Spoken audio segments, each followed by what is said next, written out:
Good. All right, Good. we are live. Wonderful. Are you guys ready? Ready. We're ready. All right. We're ready. Welcome to Jim. What are we on? Episode 5 or 6? Something like that. We lose count. I need to put it in the slides. Yeah. Of Merritt in the morning. Yeah. I'm Brad Kloffenstein. I'm Jim Merritt. Jim Merritt. Today we have a couple. Well, before we get to our special guest, we'll actually just roll through the things. Let's talk we got. about beer. Talk about it. First, we're going to talk about where we're coming to. Café Audrey. We're coming from Café Audrey's, live at the heart of Fort Harrison, located on Otis Avenue, open for breakfast and lunch 7 days a week, and now open for dinner Wednesday through Saturday. So get in here. They have great specials every day, beer and wine available. Be looking for the Greater Lawrence Chamber Fort Pub Crawl coming sometime this summer. All right. Okay, most people seem to be pretty down with that. Mhm. So, also sponsored by Alpsbrow Beer. I have my lapel on. Here we go. We'll give it a big shout out right there. Jim does Lapel pin. I should have brought you guys gifts. I wasn't thinking. Sorry about that. Okay.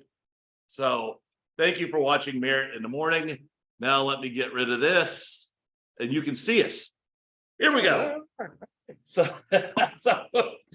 we are fancy today. So we have today Bernard Hasten right here from IoT Technologies. To my left, we have Mike Friedman. Right. There we go, from Speed Read. You guys work with Jim, correct? We do. All right, well, Jim, I will let you take it from here. What do these guys do, or did they just show up? Well, I think it's important to talk about the Hasten family first. Okay, They are really big leaders, in my opinion, serious leaders, impactful leaders in the city of Indianapolis. But also, I think it'd be really interesting to hear about Hart and Mark Hasten.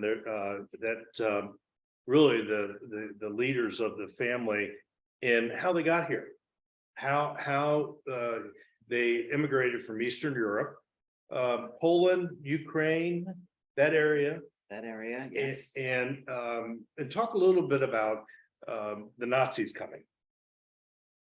Well, that's a big part of our family history.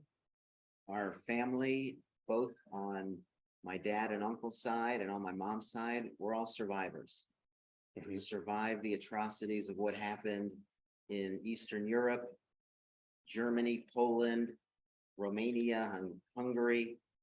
And luckily, both my parents, my mom, Simona, my dad, Hart Hasten, my uncle, Mark Hasten, may he rest in peace. He died just a few days before the outbreak of COVID at the age of 94. So my father's still going strong, working. And so my parents, they came to America, as my dad says, penniless, homeless, stateless, having nothing, coming off of a boat.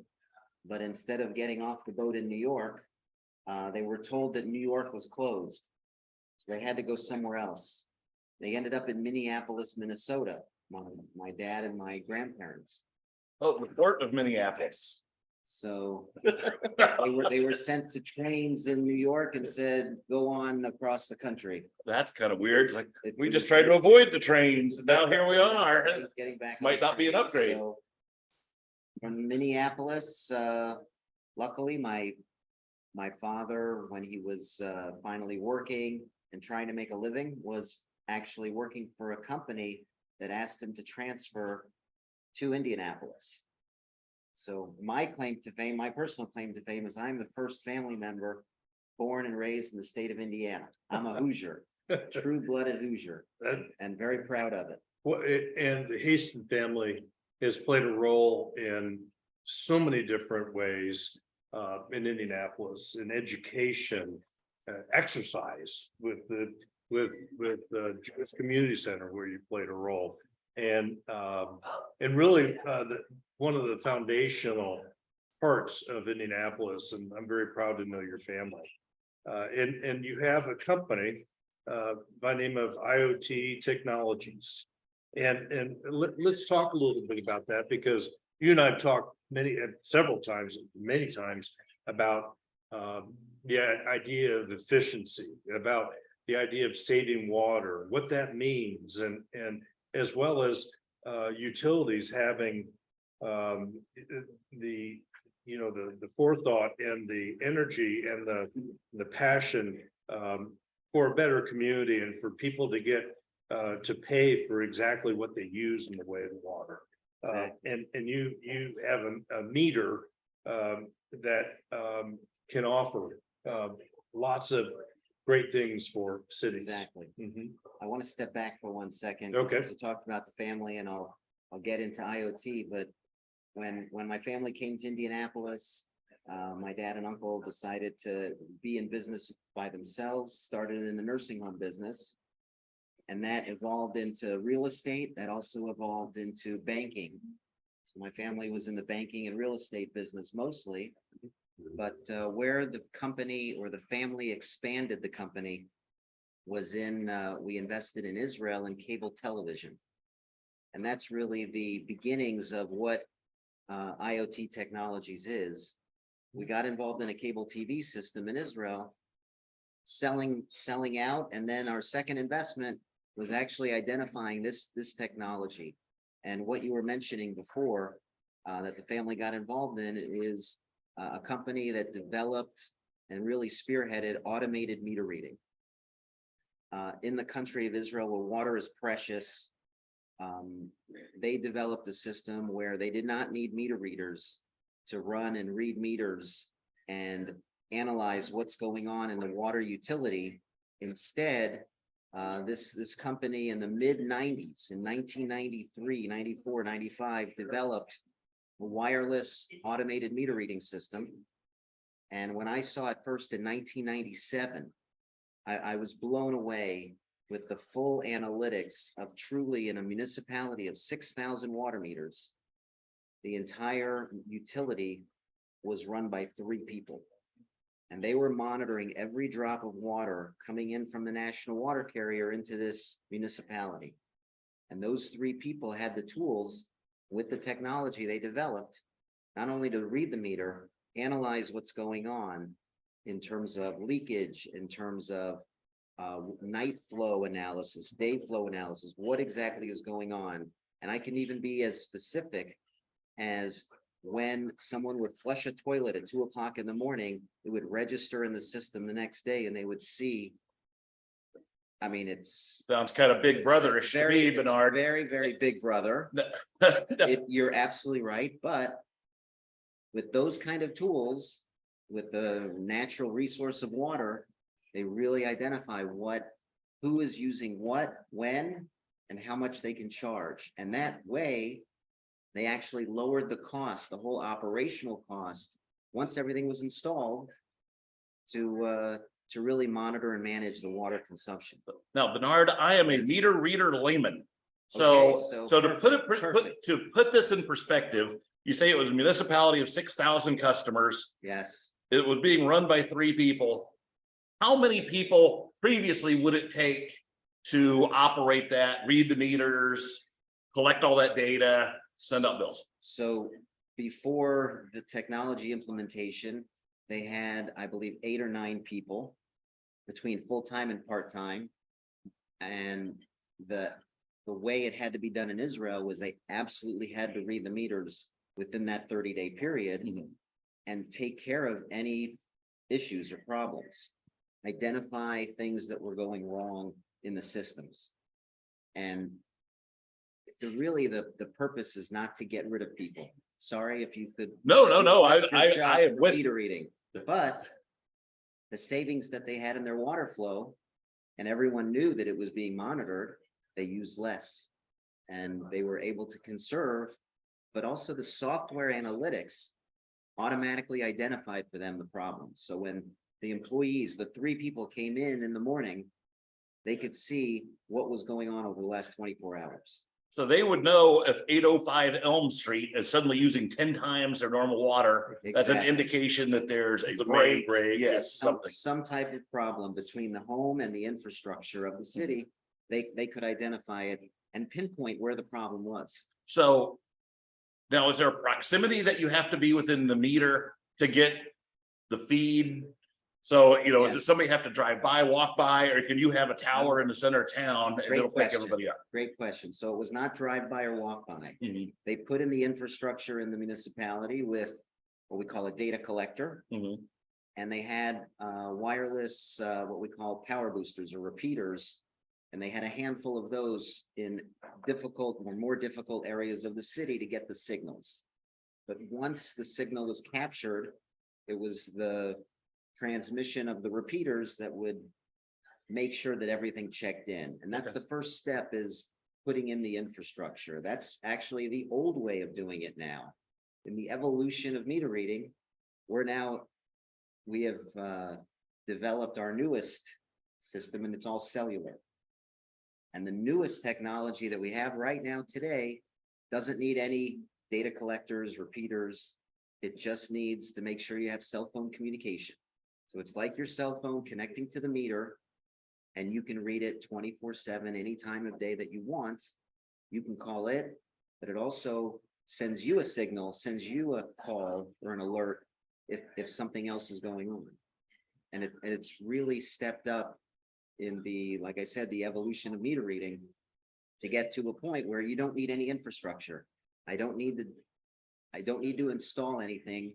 I'm plug and play. Okay, so I heard earlier this week a saying, and I'd never thought of it this way, but it was like, doesn't matter what color you are, doesn't matter what religion you are, doesn't matter whether you're Republican, Democrat, Libertarian, we all drink the same water. Exactly. And like, yeah, it was in reference to running a city and what it takes to be a mayor. But yeah, as far as things we all need clean water, and we all need cheap, clean water. And the more we can do to reduce water rates by reducing manpower, I'm all for it. Cool. Manpower is one thing, and the other main thing is the unaccounted for water loss. Mhm. The municipality treats, supplies, distributes water, and that costs money.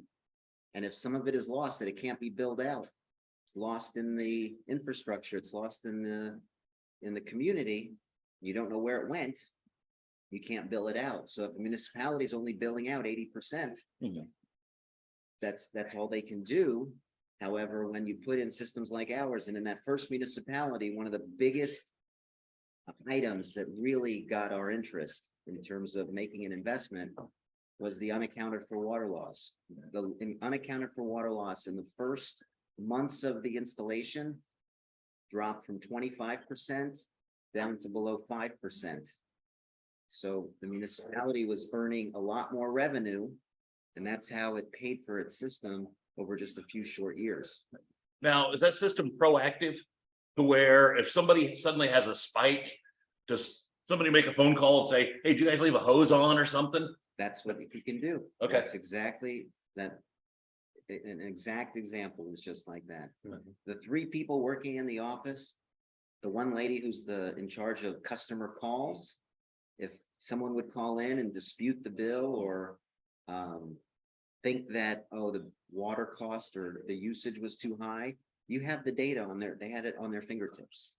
Go into the computer, here's the address, here's the consumption that was used, let's go check the meter together. Yeah, Spot on. and you can break it down by day. You can break it down by day. That's- Yes. Jim, what a world we live in. Yeah, That's- who are we that's the sponsored newest. by today? We are sponsored by, let's take a look at the screen. Where's my, I always forget where I put all my buttons. It doesn't. We are sponsored by Alps Brow Beer and Café Audrey's. So thank you. And you're watching Merritt in the morning. If we're talking about speed read technologies and Yes. IoT technologies today. Klopp, did you know? There's their card. Yeah, Klopp, did you know that Mike Friedman has run for office? I have. I give it a shot. You So looked three out of- familiar when you walked Yeah. in. I'm like, all right, how do I know this guy? 3 or 4 of us have been on the ballot. We've all given it What a did shot. you run for? I ran for state representative, District 87. Where's 87? So it That south is. side? No, Washington Township. yeah, Okay. Washington Township borders, Fishers. Okay, Yep, I ran in 2014. Lost by a few hundred, but we gave it a shot. Yeah. that well, happens. thank you for running. Yeah, So, yeah. Yep, we it's- tried it. Okay, Yeah. well, Mike, Speedread is a really interesting company. We talk to multifamily. We talk to developers. It can be for retail operations. And it's really the same theme, if you will. That's Talk- right. Tell us about Speed Read and Sure. and So the the biggest, value of it. yeah, so the biggest difference is that IoT concentrates heavily on municipalities. We work with cities. Bernard works with mayors and governors and city councils and just anybody in the government entity. I focus on the private, and we work with owners. We work with mobile home park owners. We work with owners of malls and owners of apartment complexes and marinas, and you name it. We work anywhere where water is being used. It needs to be monitored and it needs to be billed back to the tenant. Yeah, car wash, anybody that's in the Sure. food service industry, especially beverage industry. That's right. Yeah, So the really important thing is that it's light green. So it's green, but not for the sake of being green. It's green for the sake of saving money and being cost efficient to the owner of the company, of the buildings, of the mobile home park. We save people money. We help them hold their tenants accountable, but in a very nice way. And people end up saving, conserving water because of it. When I talk to people in the multifamily industry, if you will, one of the major items that I talk to people about and they talk to me about is their costs. Sure. Their costs right now are skyrocketing because of inflation, because of the industry, because of the economy going forward. And you really have a situation when you're building a retail outlet that you need to make sure that your costs like water are under control. That's right. And that's, I think, the major thing that Speed Read offers is somebing that you can control. So water, gas, electric, that's right. We work with all three. And we would put a transmitter on the meter, sends that information, and you as an owner get to understand it thoroughly. You get to pull up your web-based portal anywhere in the world, look at what each of your units are doing every single day, understand your water use, understand your electric use, and you get to know if there's a leak. Most people, when they read their meters, they go around once a month, they read and they get a feel. But if there's a real leak going on, that once a month isn't going to cut it. You've already ruined your property. So we tell you on a daily basis, hey, something's happening. You've got an issue, go check it out. Yeah, and for those of you that are watching right now, it would be a good idea if you do rent an apartment or if you do rent office space or retail space, ask them if they estimate their utility costs or if they have actual costs. I think that's a viable question. Absolutely. If they're just estimating, they're doing it based on the size of your apartment. They're just saying it doesn't matter how much water you use or don't use, you're not going to get billed fairly. With our system, we allow tenants to be billed fairly. If you say, hey, I've got to get my water bill down, I know that my budget's tight this month, you'll take shorter showers, you'll use your dishwasher a little bit less. You get to control that as a tenant versus when somebody's just billing you. Doesn't matter what you do. Right. wow, I'm thinking about this. We might need to cut the show off right now, because I live in a 4-unit condo Uh-oh. and we all share the water bill Yeah, equally. That's not fair. And I know that there's me and Sheila, there's a single guy next to us. There's a woman downstairs who's only there 2 days a month. Oh, then you're And then winning. there's oh, I'm absolutely winning. That's why we gotta cut this off. There Sorry. you go.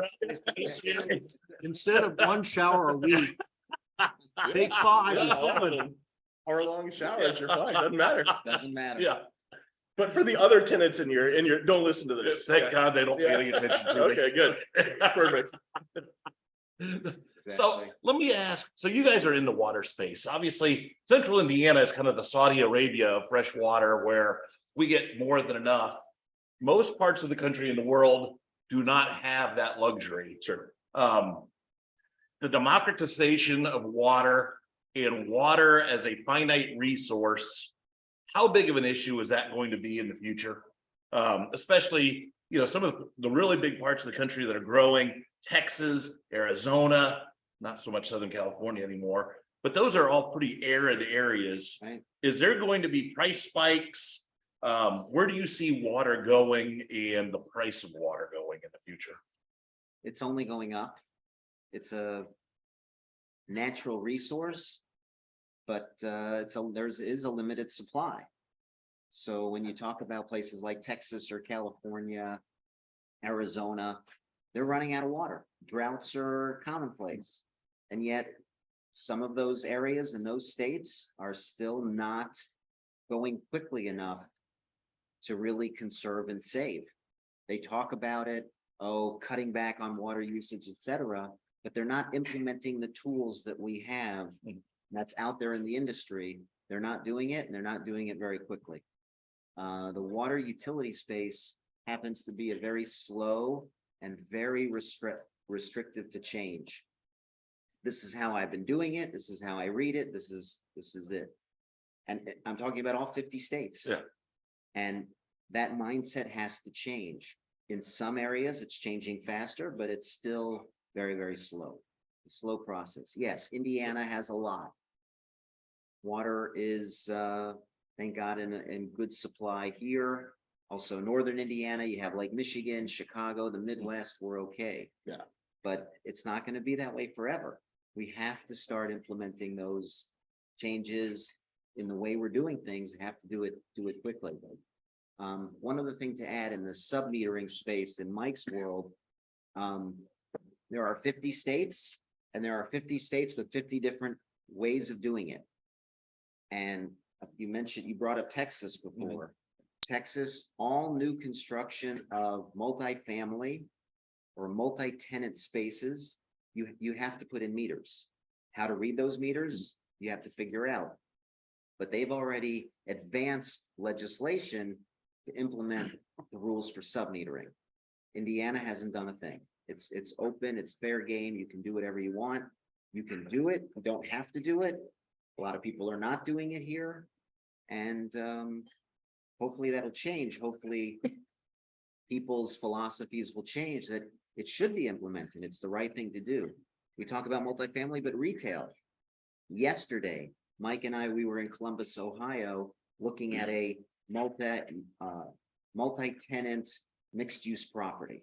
And the ownership brought us in to look at the retail space.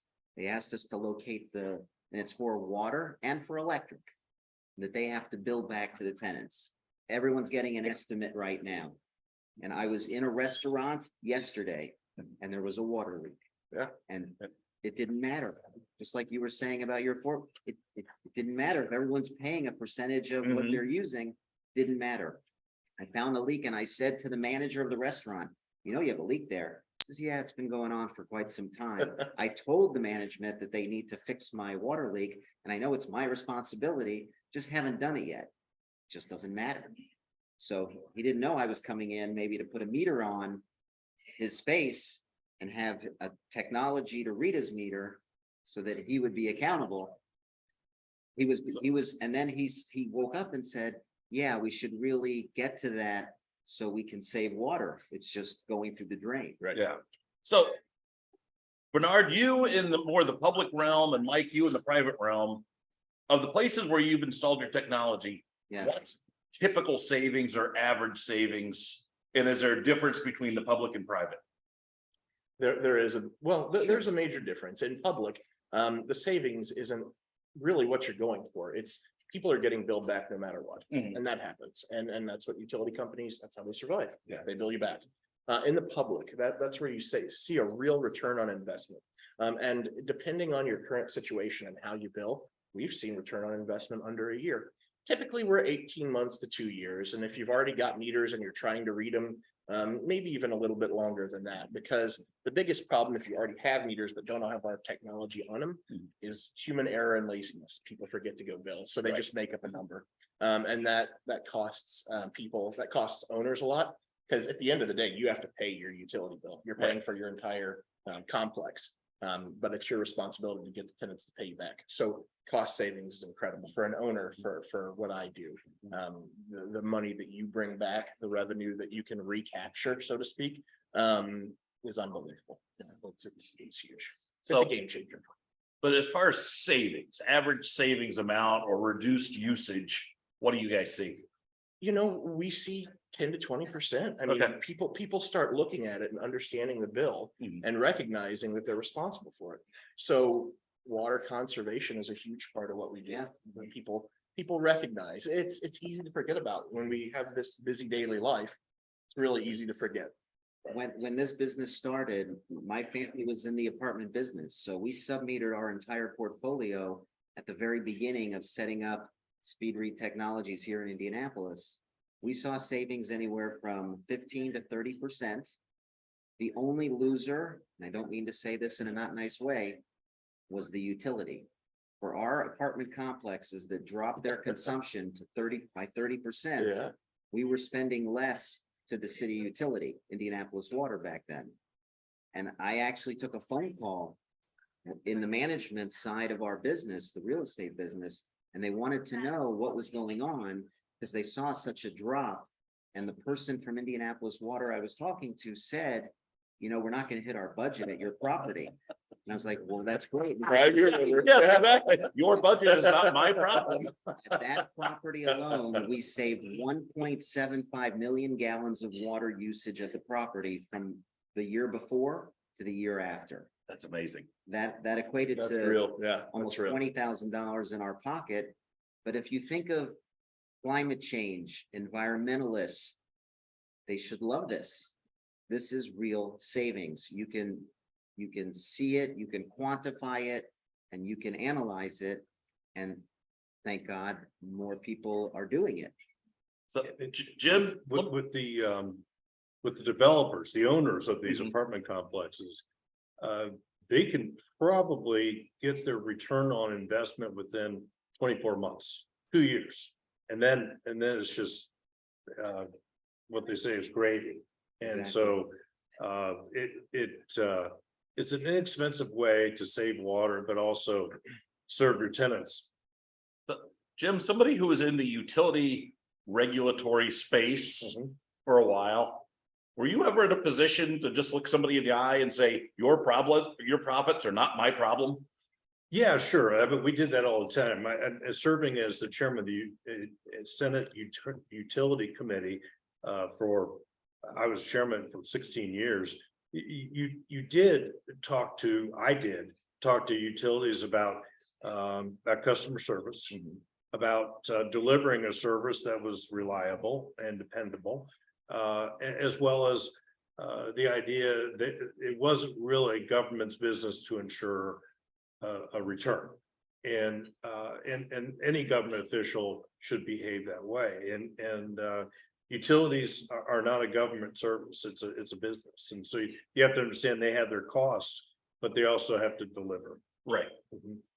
Cool. You are watching Merritt in the Morning. For those of you watching us live on YouTube, or not YouTube, Facebook right now. Sorry, I'm Brad Kloppenstein. That's Jim Merritt. We're here every other Thursday at Café Audrey's at Fort Bend. We've got Bernard Hasten, who's here. He's with IoT Technologies, and Mike Friedman, who's with Speed Read Technologies. And we are talking municipal water and how to save water. They have meter reading technologies. And let me go back to our screen. See, you're watching Merritt in the Morning, sponsored by Alps Brow Beer. Not yet available here at Café Audrey's. I'm going to have to talk to them about that, but available several other places in and around Lawrence, 30 places around the state of Indiana. Ask for it by name. We're coming to you live from Café Audrey's, and as I mentioned, we do this every other Thursday morning about 9 a.m. So if you ever wanted to join us live, you're welcome to come have breakfast with us and be our live studio audience, because otherwise it's just our waitress. So The food's really good. oh, the food's spectacular. That's one of the big reasons we're here. Right. Absolutely. That Thank and you. Jim's favorite sign is behind his head. You can Work hard and be nice. work hard, be that, yeah. I think that's a great phrase to live by. I might have to change our opening slide and have that underneath this, Mhm. because it is Good idea. Good Yeah, idea. it's a great slogan. It's a way of life, no question about it. And we in Lawrence, they have a history of having a very good water utility. And hopefully somebody at the water utility watch this.